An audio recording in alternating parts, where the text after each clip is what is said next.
மக்களே, welcome back to the channel fairy voice over. நம்ம சேனல்ல நம்ம பார்த்துட்டு இருக்க பாய்ஸ் ஓவர் ஃப்ளவர்ஸ் ட்ராமாவை தொடர்ந்து பார்க்கறதுக்காக சேனலை சப்ஸ்கிரைப் பண்ணி வச்சுக்கோங்க. இன்னைக்கு நம்ம அடுத்த எபிசோட் என்னங்கிறத பார்த்துடலாம். எபிசோட் ஸ்டார்டிங்லேயே டேனியல் வந்து அழகாக சாங்லாம் ப்ளே பண்ணி முடிச்சிடறான். அதெல்லாம் கேட்டு எல்லாருமே கிளாப் பண்ணிட்டு இருக்காங்க.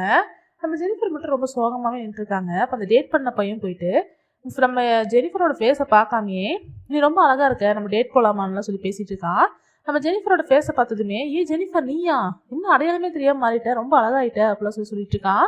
அப்போ அந்த இடத்துக்கு டேனியல் வரான். வந்துட்டு யார் இவன் உனக்கு தெரியுமா அப்படின்னு சொல்லிட்டு ஜெனிஃபர்ட்டு கேட்குறான். அப்போ ஜெனிஃபர் ஃபேஸை பார்த்த உடனே தெரியாதுன்னு சொல்லுங்கிற மாதிரி தலையாட்டுறான். உடனே நம்ம ஜெனிஃபர் புரிஞ்சுக்கிட்டு எனக்கு யாருனே இவன் தெரியாது, தேவையெல்லாம் வந்து பேசிட்டு இருக்கான் அப்படிங்கிற மாதிரி சொல்லிடுறாங்க. உடனே அந்த பையன் கோவப்பட்டுட்டு என்ன பழசெல்லாம் மறந்துட்டியா அப்படிலாம் சொல்லிட்டு கோவப்பட்டு பேசிட்டு இருக்கான். டேனியல் வந்துட்டு இவ்வளோ நேரமாக நான் யாருக்காக இந்த சாங் ப்ளே பண்ணேன்னு உங்களுக்கு தெரிஞ்சுக்கணுமா, யார் என்னோட ஹார்ட்டை திருடின பொண்ணுன்னு தெரிஞ்சுக்கணுமா, இவங்க தான் அந்த ஏஞ்சல்னு சொல்லிட்டு நம்ம ஜெனிஃபரை பார்த்து காமிச்சிட்டு இது வரைக்கும் நீ ரொம்ப காக்க வச்சிட்ட, இதுக்கு மேலே காக்க வைக்காதவா போகலான்னு சொல்லிட்டு ஜெனிஃபரை கூப்பிட்டு அங்கேருந்து கிளம்பிடுறான். உடனே வந்து அந்த டேட் பண்ண பையன் ரொம்ப டென்ஷன் ஆகி வெறுப்பாயிடுறான். அப்போ வந்துட்டு மேலே நம்ம ஜெனிஃபர் போயிட்டு இருக்கும்போது கிளப்லேருந்து வெளியே போயிட்டு இருக்கும்போது நம்ம டேனியல் வந்துட்டு அவனோட ஸ்கார்ஃப் எடுத்து நம்ம ஜெனிஃபருக்கு போட்டு விட்டு நான் அவனை வெறுப்பத்திற்காக தான் கொஞ்சம் ஓவராக நடந்துக்கிட்டேன், நீ எது தப்பாக நினச்சிக்காதுன்னு சொல்லிட்டு அங்கே நம்ம ஜெனிஃபரை கூப்பிட்டு கிளம்பிடுறான். இப்போ அடுத்த நாள் காட்டுறாங்க. எல்லாரும் இந்த ரெஸ்டாரண்ட்டில் வந்துட்டு எல்லாரும் வேலை செஞ்சுட்டு இருக்கும்போது நம்ம ஜெனிஃபர் மட்டும் உட்காந்து இதையே பேக் பண்ணிட்டு இருக்காங்க. அப்போ நம்ம ஹீரோயின் போயிட்டு என்ன பண்ணிட்டு இருக்கான்னு சொல்லிட்டு கேட்குறாங்க. நாளைக்கு வேலண்டைன்ஸ் டே இல்லை, அதனால தான் வந்து நான் சாக்லேட்ஸ்லாம் பேக் பண்ணிட்டு இருக்கேன் அப்படின்னு சொல்லி சொல்கிறா. வேலண்டைன்ஸ் டே யாருக்காக நீ கொடுக்க போற அப்படின்னு சொல்லிட்டு நம்ம ஹீரோயின் கேட்குறாங்க. அது எனக்கு ஒருத்தவங்களுக்கு தேங்க்ஸ் சொல்றதுக்காக கொடுக்கணும் அப்படிங்கிற மாதிரி நம்ம ஜெனிஃபர் சொல்கிறாங்க. அப்படியா, யார் அந்த பர்சன் சொல்லி கேட்கும்போது எனக்கு கொஞ்சம் பிடிச்ச பர்சன் தான், அவங்களுக்கு ஒரு தேங்க்ஸ் சொல்றதுக்கு தான் கொடுக்குற, வேற ஒன்றும் இல்லை அப்படின்னு சொல்லிட்டு ஜெனிஃபர் சொல்லிடுறாங்க. இப்போ வந்து நீ ஜேசனுக்கு வந்து சாக்லேட்லாம் கொடுக்கலையா அப்படின்னு சொல்லிட்டு நம்ம ஹீரோயின்ட்ட கேட்குறாங்க. நான் எதுக்கு அவனுக்குலாம் கொடுக்கணும், நான்லாம் கொடுக்க மாட்டேன் அப்படிங்கிற மாதிரி சொல்கிறாங்க. ஆனால் சொல்லிக்கிட்டே நம்ம ஜெனிஃபர்ட்டு இருந்து அந்த சாக்லேட்லாம் வாங்கிக்கிறாங்க. இது எடுத்துக்கிட்டுமா அது எடுத்துக்கிட்டுமான்னு சொல்லிட்டு வாங்கிக்கிறாங்க. இப்படி இவங்க பேசி விளையாண்டுருக்கும் போதே அந்த இடத்துக்கு வந்து ஒரு வயசானவர் வராரு அந்த ரெஸ்டாரண்ட்டுக்கு. வந்துட்டு இந்த என்ன ஹோட்டலில் இப்படி இருக்கீங்க, யாருமே வேலை செய்ய மாட்டீங்களா அப்படின்னு சொல்லி யாருமே திட்டிட்டு இருக்காரு. திட்டிட்டு எனக்கு வந்து சைனீஸ் ஃபுட் வேணும்னு சொல்லிட்டு கேட்குறாரு. அப்போ நம்ம ஹீரோயின் வந்துட்டு இது வந்து கொரியன் ரெஸ்டாரண்ட், இங்கே சைனீஸ் ஃபுட்லாம் கிடைக்காது அப்படின்னு சொல்லி சொல்கிறாங்க. நான் சொன்னது மட்டும் தான் கொண்டு வரணும் அப்படின்னு சொல்லிட்டு அவர் மிரட்டுறாரு. அவங்க என்ன பண்ணுறதுன்னு தெரியாமல் நிற்கும் போது அப்போ ஓனர் போயிட்டு இருங்க நான் செஞ்சு கொண்டு வரேன்னு சொல்லிட்டு அவரே செஞ்சு வந்து கொண்டு வந்து கொடுத்துட்றாரு. அதை ஃபுல்லாக அவர் சாப்பிட்டுட்டு எப்படி இருக்குன்னு சொல்லிட்டு இவங்க கேட்கும் போது நல்லாவே இல்லை, கேவலமாக இருந்துச்சு, இதை கொடுத்துட்டு இவன் வேறு காசு வேறு கேட்பானா அப்படிலாம் சொல்லிட்டு ஒரு ஃபிஷ்ஷை மட்டும் எடுத்து கொடுத்துட்டு நான் திரும்பவும் வருவேன், ஃபிஷ் சூப் வச்சு கொடுக்கணும் சரியா அப்படின்னு சொல்லிட்டு அங்கே வந்து கிளம்பி போயிடுறாரு. இப்போ நம்ம ஹீரோனுக்கு ஜெனிஃபருக்கு என்ன பண்ணுறதுனே தெரியல, என்னடா இவர் சாப்பிட்டது காசும் கொடுக்காம திரும்பவும் வருவேன் வேறு சொல்லிட்டு போகிறாருன்னு சொல்லிட்டு அவங்க ஓனர்கிட்ட போய் புலம்பிட்டு இருக்காங்க. அப்போ அவங்க செஞ்ச அந்த சைனீஸ் ஃபுட்டையும் வாங்கி சாப்பிட்டு பார்க்குறாங்க. நல்லா தானே இருக்குது, அப்புறம் எதுக்காக இந்த மாதிரிலாம் பேசிகிட்டு இருக்காரு, நீங்கள் ஒன்றும் தப்பாக நினச்சிக்காதீங்க, அவர் ஏதோ வயசானவர் பேசிட்டு போகிறாருன்னு தான் சொல்லி நம்ம ஓனர்கிட்ட பேசிகிட்டு இருக்காங்க. சரி இந்த ஃபிஷ்ஷை கொடுங்க நான் போய் சூப் வைக்கிறேன்னு சொல்லிட்டு அவர் அந்த ஃபிஷ்ஷை வாங்கிட்டு போயிடுறாரு. இது நிஜமாவே சூப் தான் வைக்க போகிறானா அப்படின்னு சொல்லிட்டு 2 பேரும் யோசிச்சுட்டு இருக்காங்க. இப்போ நைட் காத்துனாங்க. நம்ம ஹீரோயின் வந்துட்டு வீட்டில் உட்காந்து சோகமாக யோசிச்சுட்டு இருக்காங்க. நிஜமாவே வந்து வேலண்டைன்ஸ் டேக்கு நான் அவனுக்கு சாக்லேட் தான் கொடுக்க போகிறேன்னா, ஆனால் அதை கொடுத்தா அவன் எப்படி எடுத்துப்பான்னு தெரியலையே, ரொம்ப சீப்பாக இருக்குமோ அந்த மாதிரிலாம் சொல்லி நம்ம ஹீரோயின் என்ன பண்ணுறதுன்னு தெரியாமல் யோசிச்சுட்டு அதுக்கப்புறமா ஒரு ஐடியா பண்ணுறாங்க. ஐடியா பண்ணி அந்த சாக்லேட்லாம் மெல்ட் பண்ணி அதை வந்து ஒரு ஃபேஸ் மாதிரி உருவாக்குறாங்க. அது யாரோட ஃபேஸ் மாதிரின்னு பார்த்தா நம்ம ஹீரோட ஃபேஸ் மாதிரி தான் பண்ணியிருக்காங்க. அவரை மாதிரியே கேர்லி ஹேர்லாம் வச்சு கலராக அழகாக பண்ணியிருக்காங்க. அப்புறம் நம்ம ஹீரோ வந்து இந்த ஒரு மாலுக்கு வர சொல்லியிருக்காங்க. அங்கே வந்த உடனே நம்ம ஹீரோ வந்துட்டு நம்ம ஹீரோயினை வந்து இரிட்டேட் பண்ணுற மாதிரியே பேசிகிட்டு இருக்காரு. என்ன இந்த மாதிரி ஒரு சீப்பான இடத்துக்கு தான் நீங்கள் கூப்பிடுவேன்னு எனக்கு தெரியும், ஏன் உனக்கு வேறு இடமே கிடைக்கலையா அப்படிலாம் சொல்லி நம்ம ஹீரோ வந்து கிண்டல் பண்ணுற மாதிரியே பேசிகிட்டு இருக்காரு.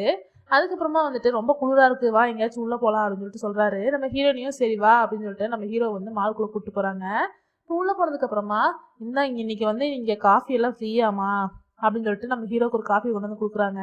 இந்த மாதிரி ஃப்ரீயாக கொடுத்துட்டே இருந்தால் இவர் பிஸ்னஸ்லாம் எப்படி வந்து டெவலப் ஆகும்னு தெரில அப்படிலாம் சொல்லிட்டு நம்ம ஹீரோயின் பேசிகிட்டு இருக்காங்க. அப்போ நம்ம ஹீரோ வந்துட்டு என்னது இந்த கவரில் வச்சுருக்க அப்படின்னு சொல்லி கேட்குறாரு. இந்த கவரா, இது ஒன்றும் இல்லை அப்படின்னு சொல்லிடுறாங்க. உடனே நம்ம ஹீரோ வந்துட்டு அது நம்ம ஹீரோயின்லேருந்து வாங்கி என்ன இருக்குன்னு சொல்லிட்டு ஓப்பன் பண்ணி பார்க்குறாரு. பார்த்தா அதில் வந்து நம்ம ஹீரோவோட ஃபேஸ் மாதிரியே நம்ம ஹீரோயின் பண்ணியிருக்கிறதெல்லாம் பார்த்துட்டு அப்படியே நம்ம ஹீரோ வந்து அப்படியே ஸ்டன் ஆகி பார்த்துட்டே இருக்காரு. நம்ம ஹீரோயின் வந்து என்ன நினச்சிக்கிறாங்கன்னா ஒரு வேலை எனக்கு பிடிக்கல போல இருக்குது அப்படின்னு சொல்லி நினச்சிட்டு இல்லை அதை கொஞ்சம் ஒருத்தர் கொடுக்குறதுக்காக நான் ரெடி பண்ணேன், ஆனால் அது சரியாக வரல, பரவாயில்ல விடு நானே வச்சுக்கிறேன் அப்படிலாம் சொல்லி நம்ம ஹீரோன்னு சொல்கிறாங்க. நம்ம ஹீரோ தரவே மாட்டேங்கிறாரு. நம்ம ஹீரோயின் வந்துட்டு சரி டேஸ்ட் பண்ணி பாரு, டேஸ்ட் நல்லா தான் இருக்கும், பார்க்க தான் அப்படி இருக்கும் அப்படிலாம் சொல்லிட்டு இல்லை நான் டேஸ்ட் பண்ணி காட்டுறேன்னு சொல்லி ஒன்று எடுத்து சாப்பிட்லான்னு வாங்குறாங்க. உடனே நம்ம ஹீரோ வந்துட்டு அதை பிடுங்கிட்டு இங்கே பாரு, இது என்னோடது, எனக்கு கொடுத்த கிஃப்ட்னா நான் மட்டும் தான் சாப்பிடணும், நீ எல்லாம் சாப்பிடக்கூடாது, தொட்டைன்னு வச்சுக்கோ கொண்டுருவேன் அப்படின்னு சொல்லிட்டு அதை வாங்கி வச்சுக்கிறாரு. அதை பார்த்து அவர் ரொம்ப சந்தோஷப்பட்டு அவர் ஒன்று எடுத்து சாப்பிட்ருக்காரு. இப்போ அது அங்கே ஒரு அனௌன்ஸ்மெண்ட் கொடுக்குறாங்க. என்னென்னா, இன்றைக்கி வேலண்டைன்ஸ் டேங்கிறனால இன்றைக்கி வந்துட்டு கப்பிள்ஸுக்கெல்லாம் வந்து ஒரு போட்டி வைக்க போகிறோம். அதில் யார் வின் பண்ணுறாங்களோ அவங்களுக்கு வந்து ஃபோன் வந்து கிஃப்டாக கொடுக்க போகிறோன்னு சொல்கிறாங்க. அது கேட்டதுக்கப்புறம் தான் நம்ம ஹீரோவுக்கே தெரியுது, ஓ இன்னைக்கு வேலண்டைன்ஸ் டேவா, அதுக்காக தான் இவனுக்கு நம்ம இந்த கிஃப்ட் கொடுத்துருக்கா சாக்லேட்டு அப்படின்னு சொல்லி யோசிக்கிறாரு. அப்புறம் வந்து நம்ம ஹீரோயின் வந்துட்டு வா நம்ம போகலான்னு சொல்லிட்டு நம்மளும் வந்து கலந்துக்கலாம்னு சொல்லி கூப்பிட்டு போகிறாங்க. நம்ம ஹீரோ வந்துட்டு எதுக்கு இதெல்லாம் கலந்துக்கணும், உனக்கு வேணும்னா நான் வேணா வாங்கி தரேன்னு சொல்லிட்டே இருக்காரு. நம்ம ஹீரோயின் வந்துட்டு வான்னு சொல்லிட்டு கூப்பிட்டு போகிறாங்க. அது என்ன போட்டி அப்படின்னா, அங்கே ஒரு 10 கப்புள்ஸ் நிற்கிறாங்க. அவங்கெல்லாம் வந்து அவங்களோட பார்ட்னரை வந்து தூக்கி வச்சுக்கணும். அவங்க வந்து கடைசி வரைக்கும் யாரும் ரொம்ப நேரம் தூக்கி வச்சிருக்காங்களோ அவங்க தான் வின்னர்னு சொல்லிட்டு, அதில் வந்துட்டு நம்ம ஹீரோ வந்துட்டு நம்ம ஹீரோனை வந்து வேண்டாம் வெறுப்பா தூக்கி நின்றுட்டு இருக்காரு. அவருக்கு வந்து நம்ம ஹீரோன் ஒரு வெயிட்டாகவே தெரியல, அவர் பாட்டுக்கு சாதாரணமாக நின்றுட்டு இருக்காரு. இப்போ வந்துட்டு அங்கே நம்ம ஹீரோ வந்துட்டு சொல்லிகிட்டே இருக்காரு, இந்த மாதிரி வந்து ஒரு பெரிய ஆள் சினிமா குரூப்போட ஓனர் நான் வந்து இந்த மாதிரி வந்து ஃபோனுக்காக இப்படி பண்ணிட்டு இருக்கிறது தான் நல்லாவா இருக்குது, யாராவது பார்த்தா நீ என்ன நினைப்பாங்க அப்படிலாம் சொல்லி ஹீரோ சொல்லிட்டு இருக்காரு. உனக்கு வேணும்னா எத்தனை ஃபோன் வேணாலும் நான் வாங்கி தரேன் அப்படின்னு சொல்லி சொல்கிறாரு. நம்ம ஹீரோயின் வந்துட்டு இருந்தாலும் நான் என்னோட முயற்சியிலேயே வந்து வின் பண்ணணும்னு நினைக்கிறேன், நானே வாங்கணும்னு நினைக்கிறேன் அப்படின்னு சொல்லி சொல்லிட்டு இருக்காங்க. ஓ எது இந்த மாதிரி சும்மா நீ தூங்கிட்டு இருக்கிறது உன்னோட முயற்சியா, தூக்கிட்டு இருக்கிறது நான் தெரியுமா அப்படின்னு சொல்லிட்டு இருக்காரு. இப்போ கடைசியில் பார்த்தா 2 கப்பல் தான் நின்றுருக்காங்க. ஒன்று வந்து நம்ம ஹீரோவும் ஹீரோயினியும், இன்னொருத்தவங்க வந்து ஒரு பொண்ணு வந்து அவனோட பார்ட்னரை தூக்கி வச்சு நின்றுருக்கா. அப்போ வந்து யார் வின் பண்ண போகிறீங்க அப்படின்னு சொல்லிட்டு பேசிகிட்டு இருக்காங்க. நம்ம ஹீரோ வந்துட்டு நான் வின் பண்ணுற வரைக்கும் நான் நிற்க தான் போகிறேன் அப்படின்னு சொல்லி சொல்லிட்டு இருக்காரு. இப்படி இவங்க பேசிகிட்டு இருக்கும் போதே அந்த இடத்துல வந்து நம்ம ஹீரோவோட அம்மாவும் அந்த மாலுக்கு வராங்க. நம்ம ஹீரோவும் ஹீரோயினும் வந்து அப்படியே நம்ம ஹீரோவோட அம்மாவையும் பார்த்துட்டே பயந்துக்கிட்டு இருக்காங்க. அப்போ நம்ம ஹீரோவோட அம்மா வந்து முறைச்சி பார்த்துட்டு செக்யூரிட்டி கார்டெலாம் வச்சு நம்ம ஹீரோவை கூப்பிட்டு போயிடுறாங்க காரில் வச்சு. இப்போ நம்ம ஹீரோயின் வந்துட்டு ஹீரோ போனதுக்கப்புறமா சோகத்தோட அவ்வளோதான் எல்லாம் முடிஞ்சிச்சு அப்படிங்கிற மாதிரி ஃபீல் பண்ணிட்டு கிளம்புறாங்க. இப்போ ஜெனிஃபர் காட்டுறாங்க. ஜெனிஃபர் வந்துட்டு டேனியலுக்காக அவன் வீட்டு முன்னாடியே வெயிட் பண்ணிட்டு இருக்காங்க சாக்லேட் கொடுக்கறதுக்கு. அப்போ டேனியல் வந்துட்டு 2 பொண்ணுங்க கூட வரான். அப்போ அந்த 2 பொண்ணுங்களும் வந்துட்டு இவன் உனக்காக தான் ரொம்ப நேரமாக வெயிட் பண்ணிட்டு இருக்கா போல இருக்கு, வேலண்டைன்ஸ் டேக்கு சாக்லேட் கொடுக்க வந்திருக்கா போல, வேற அவள் ஃபேஸ் எல்லாம் ரொம்ப ரெட் ஆயிடுச்சு, ரொம்ப குளிர்லேயே நின்றுருப்பா போல இருக்கு அப்படிலாம் சொல்லிட்டு இருக்காங்க. இப்போ டேனியல் வந்துட்டு நிஜமாவே நீ சாக்லேட் கொடுக்க தான் வந்தியா எனக்காக, சரி உள்ள வந்து டீ குடிச்சிட்டு போன்னு சொல்லிட்டு கூப்பிட்றான். அப்போ ஜெனிஃபர் வந்துட்டு இல்லை நான் கிளம்புறேன் அப்படின்னு சொல்லி சொல்கிறாங்க. அப்போ இந்த 2 பொண்ணுங்களும் வா நாங்கள் தான் இருக்கோம்ல அப்படின்னு சொல்லிட்டு உள்ளே கூப்பிட்டு வந்துடுறாங்க. இப்போ உள்ளே வந்ததுக்கப்புறம் பார்த்தா டேனியலுக்காக அவ்வளோ கிஃப்ட் வந்திருக்கு இந்த வேலண்டைன்ஸ் டேக்கு. அதெல்லாம் பார்த்தோன்னே ஜெனிஃபருக்கு ஒரு மாதிரி ஆயிடுது. நான் இங்கேருந்து கிளம்புறேன்னு சொல்லிட்டு அங்கேருந்து வேகமாக கிளம்பிடுறாங்க. இப்போ டேனியல் வந்துட்டு இதை நோட் பண்ணிவிட்டு ஜெனிஃபர் அழுதுகிட்டே போகிறத பார்த்தோன்னே பின்னாடியே ஓடி போகிறான். போயிட்டு ஜெனிஃபரை நிறுத்துறான். இப்போ ஜெனிஃபர் வந்துட்டு நீ போக விடுன்னு சொல்லிட்டு சொல்கிறான். உனக்கு என்னதான் பிரச்சனை, அன்றைக்கி நடந்ததெல்லாம் நீ குழப்பிக்கிட்டியா, இதுக்காக தான் இந்த மாதிரி பொண்ணுங்களே எனக்கு பிடிக்கிறது இல்லை, அன்றைக்கி நடந்ததெல்லாம் வெறும் ஆக்டிங் தான், உனக்கு தெரியும்ல, உன்னைய வந்துட்டு நான் ஸ்டெடி ஆக்கிறதுக்காக ஸ்ட்ராங் ஆக்கிறதுக்காக தான் நான் அந்த மாதிரிலாம் பண்ணினேன் அப்படின்னு சொல்லிட்டு ஜெனிஃபர் கையிலேருந்து அந்த சாக்லேட்டை வாங்கிட்டு உன்னோட சோல்மேட்டை நீ மீட் பண்ணுற வரைக்கும் இந்த சாக்லேட் எங்கிட்டயே இருக்கட்டும்னு சொல்லிட்டு அதை வாங்கிட்டு போயிடுறான். ஜெனிஃபரும் வந்துட்டு அதெல்லாம் நினச்சி ரொம்ப அழுதுகிட்டே நின்றுட்டுருக்கா. நம்ம ஹீரோயின் வந்து சோகமாக ரோட்டில் உட்காந்துருக்கும் போது ஜோ அங்கே வரான். வந்துட்டு நம்ம ஹீரோயினை வந்து கூப்பிட்றான். நம்ம ஹீரோயின் வந்துட்டு ஜோ நீங்கள் எப்படி இங்கே வந்தீங்க அப்படின்னு சொல்லிட்டு நம்ம ஹீரோயின் வந்துட்டு ஜோவை கூட ஏறி அவங்ககிட்ட பைக்கில் போயிடுறாங்க. இப்போ ஜோகிட்ட வந்துட்டு நீங்கள் எப்படி இங்கே வந்தீங்கன்னு தெரில, ஆனால் எனக்கு எப்போல்லாம் பிரச்சனையோ அப்போல்லாம் கரெக்டாக நீங்கள் அங்கே வந்துடுறீங்க அப்படின்னு சொல்கிறாங்க. ஜோ வந்துட்டு நான் தான் சொன்னேன்ல உங்ககிட்ட, என்னைய வந்து அங்கே போக சொல்லி ஒருத்தவங்க கால் பண்ணி சொன்னாங்கன்னு, ஜேசன் தான் நீ சொன்னான், அவன் தான் வந்து உனக்கு பிக்கப் பண்ணி வீட்டில் விட சொன்னான், ஏன்னா அவன் ஏதோ ரொம்ப இம்பார்ட்டண்டான விஷயத்தினால போயிட்டு தான் சொன்னான் அப்படின்னு சொல்கிறாங்க. ஏதாவது பிரச்சனையா அப்படின்னு சொல்லிட்டு ஜோ கேட்கும்போது நம்ம ஹீரோயின் வந்துட்டு அதெல்லாம் ஒன்றும் இல்லை, நார்மலாக தான் இருக்குது, ஒன்றும் இல்லை அப்படின்னு சொல்லிடுறாங்க. ஆனால் நீ ரொம்ப சோகமாக இருக்கியே அப்படின்னு சொல்லிட்டு ஜோ கேட்கும்போது அதெல்லாம் ஒன்றும் பிரச்சனை இல்லை, நான் நார்மலாக தான் இருக்கேன், கொஞ்சம் டயர்டாக இருக்கேன் அவ்வளோதான் அப்படிங்கிற மாதிரி சொல்லிட்டு இருக்காங்க. இப்போ சார் நான் கிளம்புறேன்னு சொல்லிட்டு நம்ம ஹீரோயின் கிளம்பும்போது திரும்பவும் வந்து ஜான்சின்னு கூப்பிட்றாங்க. நான் தான் ஒன்றும் இல்லைன்னு சொல்லிட்டேன்ல அப்படின்னு சொல்லிட்டு நம்ம ஹீரோயின் சொல்லும் போது என்னோட ஹெல்மெட்டையே போட்டு போகிறேன் அப்படின்னு சொல்கிறாரு. உடனே ஹெல்மெட்டு கழட்டி கொடுத்துட்டு அங்கேருந்து கிளம்புறாங்க தேங்க்ஸ் சொல்லிட்டு. இப்போ நம்ம ஹீரோயின் வந்துட்டு அவங்க அந்த சாக்லேட்டை வந்துட்டு நம்ம ஜோ கிட்டே விட்டுட்டு போயிருப்பாங்க மறந்து. ஜோ வந்து அதை எடுத்து பார்க்குறான். இப்போ நம்ம ஹீரோவும் ஹீரோனையும் ஒன்றா எடுத்துக்கிட்ட ஃபோட்டோஸ்லாம் நிறைய வச்சு நம்ம ஹீரோட அம்மா பார்த்துட்டு இருக்காங்க. இவ்வளோ விஷயம் நடந்திருக்கு, ஏன் என்கிட்ட சொல்லாமல் இருந்தீங்கன்னு சொல்லிட்டு நம்ம ஹீரோட அம்மா அவங்க மேனேஜர்கிட்ட கேட்டுருக்கும் போது அவன் வந்துட்டு அவன் ஜேசன் தம்பி ரொம்ப லவ் பண்ணார் அந்த பொண்ணை, அதனால தான் நாங்கள் எதுவுமே சொல்லலை அப்படின்னு சொல்லிட்டு இருக்காரு.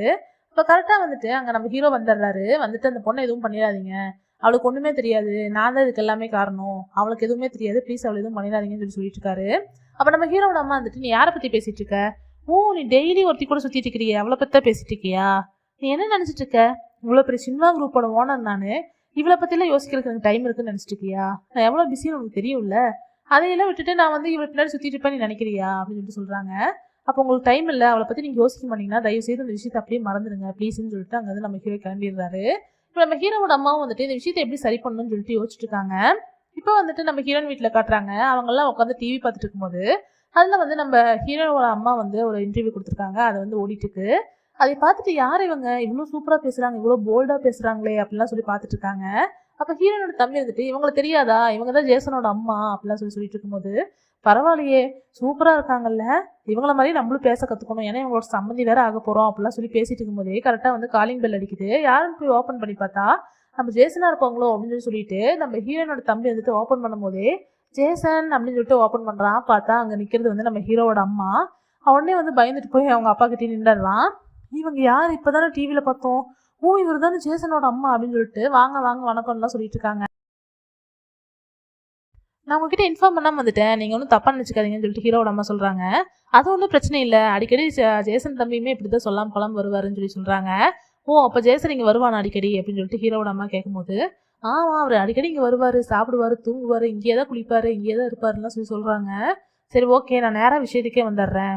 நான் வந்து என்னோட பையன் வந்துட்டு வெறும் ஷின்வா குரூப்போட வாரிசாக மட்டும் இல்லாமல் அவன் ஷின்வா குரூப்பை தவிர அவன் ஒரு தலைவனாகவும் இருக்கணும்னு நான் நினைக்கிறேன். அவனோட வளர்ச்சிக்கு வந்து நிறைய விஷயம் தடையாக இருக்குன்னா அதை நான் அழிச்சு தானே ஆகணும் அப்படின்னு சொல்லிட்டு இருக்காங்க. அப்போ வந்து ஹீரோனோட அம்மாவும் ஆமாம் அம்மா நீங்கள் பண்ணி தான் ஆகணும், உங்களால் பண்ண முடியும் அப்படிலாம் சொல்லிட்டு இருக்காங்க. ஆமாம் ஒரு பயிர் வளருதுன்னா அதுக்கு ஒரு தடை என்ன தேவைப்படும் அப்படின்னு சொல்லி கேட்குறாங்க. அதுக்கு என்ன உரம் தேவைப்படும் அப்படின்னு சொல்லி சொல்கிறாங்க. உரம் மட்டும் இல்லை, அதுக்கு நோய் வராமல் இருக்கணும், அதுக்கு வந்து வளர்ச்சிக்கு நோய் தடையாக இருக்குது அப்படின்னா அந்த நோயை நம்ம அழிச்சு தானே ஆகணும் அப்படின்னு சொல்லிட்டு இருக்காங்க.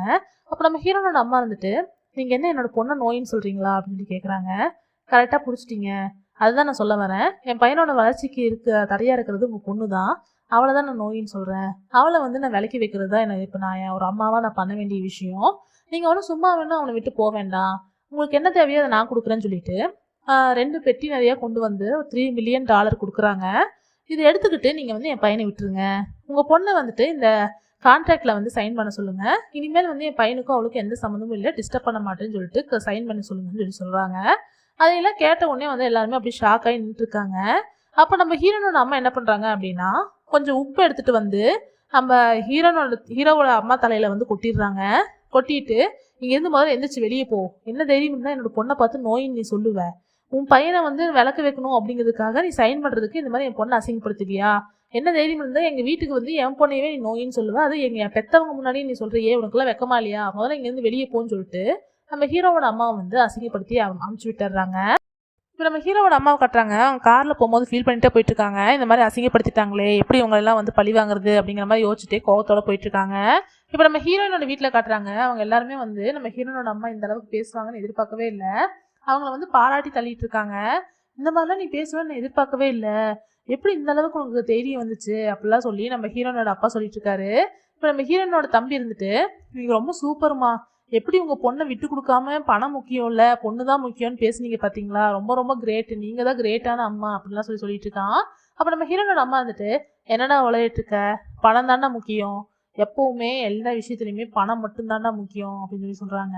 அப்படியா, அப்புறம் எதுக்காக வந்து அவங்களை இந்த மாதிரிலாம் அவமானப்படுத்த அனுப்பிச்சு விட்டீங்க அப்படின்னு சொல்லி சொல்லும் போது என்ன நீ உங்களுக்கு இன்னும் அறிவே இல்லையாடா, அவங்க என்ன வெறும் 3 மில்லியனை கொண்டு வந்து கொடுக்குறாங்க, அவங்களோட சொத்து பத்துக்கெல்லாம் அது வெறும் சில்லற காசு தெரியுமா, அவங்க நம்மளை ஏமாத்த பார்க்குறாங்க, அது எவ்வளோ பெரிய சொத்து வச்சுருக்காங்க, வெறும் 3 மில்லியன் கொடுத்தா நமக்கு போதுமா, நான் விட்டுருவேனா, அப்படிலாம் நான் விட மாட்டேன், நீ வந்து எப்படியுமே வந்து அந்த பையனைத்தான் கல்யாணம் பண்ணிக்கணும், எப்படியுமே வந்து இவங்க வயசாகி இறந்துருவாங்க, அதுக்கப்புறமா நீ தான் வந்து அந்த சொத்துக்கெல்லாம் வந்து சொந்தக்காரியாவ, எப்படியுமே நீயும் வந்து டிவிலெல்லாம் இன்டர்வியூ கொடுப்ப, நீயும் வந்து அவங்க ரேஞ்சுக்கு வந்துடுவ அப்படிலாம் சொல்லிட்டு இருக்காங்க. அதுக்காக தான் நான் வந்து அவங்களை இங்கேருந்து அமுச்சு விட்டேன், வெறும் 3 மில்லியன் வாங்கிட்டு ஓடிடுவோன்னு நினச்சாங்களா அப்படிலாம் சொல்லிட்டு இருக்காங்க.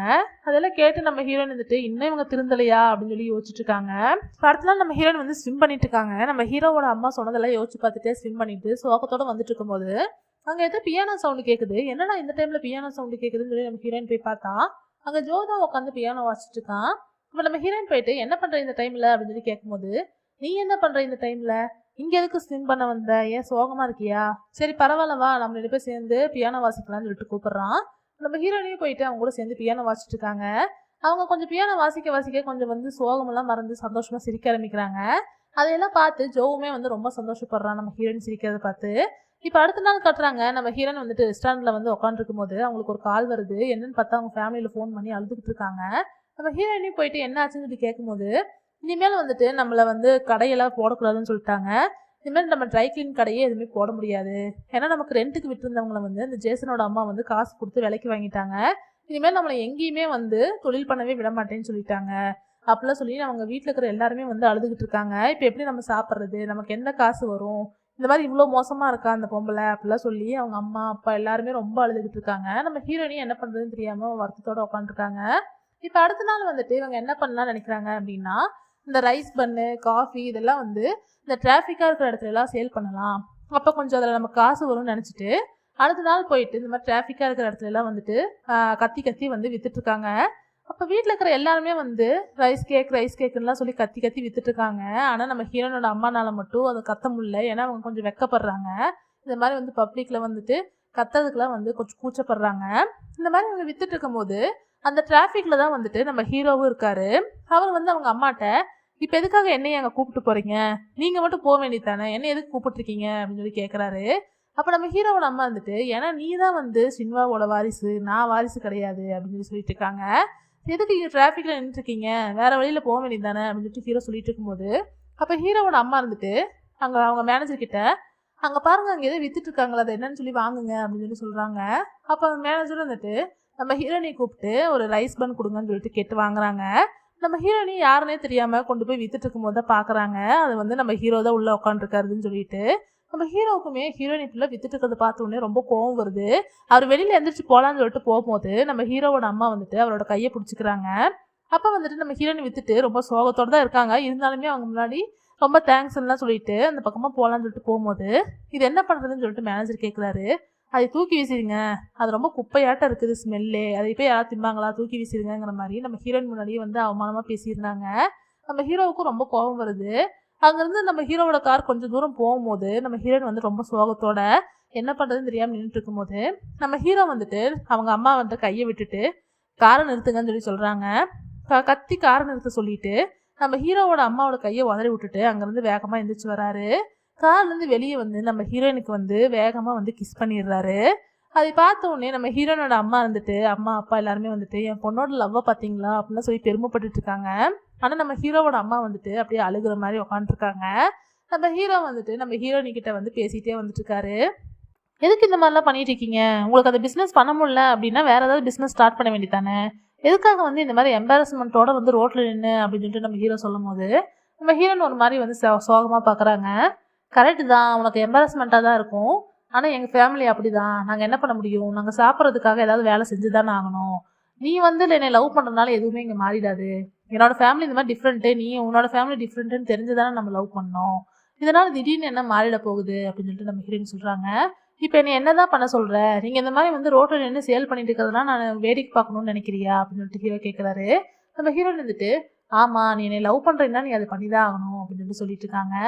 அப்போ நம்ம ஹீரோ வந்துட்டு நான் உங்ககிட்ட ஒரே ஒரு விஷயம் சொல்கிறேன், உன்னை பயமுறுத்துறதுக்காக சொல்கிறேன்னு நினைக்காத, ஆனால் எங்கள் அம்மாவை பற்றி உனக்கு சரியாக தெரியாது, அவங்க எப்போ என்ன பண்ணுவாங்கன்னே தெரியாது அப்படின்னு சொல்லிட்டு நம்ம ஹீரோ சொல்கிறாரு. அப்போ நம்ம ஹீரோயின் வந்துட்டு தெரியும் அவங்க எப்போ இந்த மாதிரிலாம் பண்ணுவாங்கன்னு நாங்கள் எதிர்பார்க்கவே இல்லை, ஆனால் பண்ணிட்டாங்க அப்படின்னு சொல்லிட்டு ஹீரோயின்னு சொல்லிட்டு இருக்காங்க. இப்போ நம்ம ஹீரோ வந்துட்டு எனக்கு நீ ப்ராமிஸ் பண்ணணும், இனிமேல் வந்து என்ன நடந்தாலும் அது எல்லாமே என்கிட்ட சொல்லணும், எங்கள் அம்மானால உனக்கு ஏதாவது பிரச்சனை வருது இல்லை ஏதாவது உனக்கு ப்ராப்ளம் வருதுன்னு எதுவாக இருந்தாலும் என்கிட்ட எல்லாமே சொல்லிடணும், இன்னொன்று எவ்வளோ விஷயம் நடந்தாலும் தயவுசெய்து என்னை விட்டு போயிடாத, இதெல்லாம் வந்து எனக்கு நீ ப்ராமிஸ் பண்ணி கொடு அப்படின்னு சொல்லிட்டு நம்ம ஹீரோ சொல்கிறாரு. இப்போ நம்ம ஹீரோ வந்துட்டு ஓகே நான் ப்ராமிஸ் பண்ணி தரேன், என்ன நடந்தாலும் நான் உனக்கு சொல்கிறேன், அது இல்லாமல் நான் உன்னை விட்டு எப்பயும் போக மாட்டேன்னு சொல்லிட்டு நம்ம ஹீரோயின் வந்துட்டு ப்ராமிஸ் பண்ணி கொடுக்குறாங்க. இப்போ நம்ம ஹீரோயின் கட்டுறாங்க, நம்ம ஹீரோயின் வந்துட்டு நியூஸ் பேப்பர்லாம் பார்த்து அவங்களுக்கு ஏதாவது பார்ட் டைம் ஜாப் என்ன கிடைக்குமான்னு சொல்லிட்டு தேடிட்டு இருக்காங்க. அப்போ அந்த டைமில் வந்து ரெஸ்டாரண்ட்டில் ஒரு கஸ்டமர் வராரு. அவருக்கு போயிட்டு ஃபுட்டெல்லாம் சர்வ் பண்ணிட்டு இருக்கும்போது அவர் வந்துட்டு ஏம்மா நீ வந்துட்டு ஏதாச்சும் காலேஜ் படிக்கிறியா யூனிவர்சிட்டியில் அப்படின்னு சொல்லி கேட்குறாங்க. நம்ம ஹீரோ வந்துட்டு இல்லை நான் வந்து ஸ்கூல் தான் பண்ணுறேன் அப்படின்னு சொல்லி சொல்கிறாங்க. இல்லை நாங்கள் காலேஜ் ஸ்டூடெண்ட்டுக்குலாம் வந்துட்டு மாடலிங் பண்ணிகிட்ருக்கோம், அதனால தான் உங்கள்கிட்ட கேட்டேன், உன்னோட ஃபேஸ் ரொம்ப க்யூட்டாக இருக்குது அதனால தான் கேட்டேன்னு சொல்லி சொல்கிறாரு. இப்போ நம்ம ஹீரோயின் வந்துட்டு ஒரு வேளை அதில் அமௌண்ட் வருமோன்னு நினச்சிட்டு பேமெண்ட் எவ்வளோ பண்ணுவீங்க அப்படின்னு சொல்லிட்டு கேட்குறாங்க. அப்போ அவர் வந்து அவரோட கார்டை கொடுத்துட்டு போகிறாரு. இப்போ வந்துட்டு நம்ம ஹீரோயினோட அம்மா அப்பா காட்டுறாங்க, அவங்க ரோட்டில் வந்துட்டு சின்ன கடை மாதிரி போட்டுட்டு வித் சேல் பண்ணிட்டு இருக்காங்க அந்த ரைஸ் கேக்கு எல்லாமே வந்துட்டு. அப்போ அந்த இடத்துக்கு வந்துட்டு ஒரு காரில் 4-5 பேர் வராங்க, வந்துட்டு அந்த கடையவே ஃபுல்லாக வந்துட்டு அடித்து நொறுக்கிடுறாங்க. இப்போ வந்து நைட் நம்ம ஜோ வந்துட்டு பெட்ரோல் பங்குக்கு வரான். அங்கே பார்த்தா அங்கே நம்ம ஹீரோயின் வந்துட்டு பார்ட் டைம் ஜாப் பார்த்துட்டு இருக்காங்க.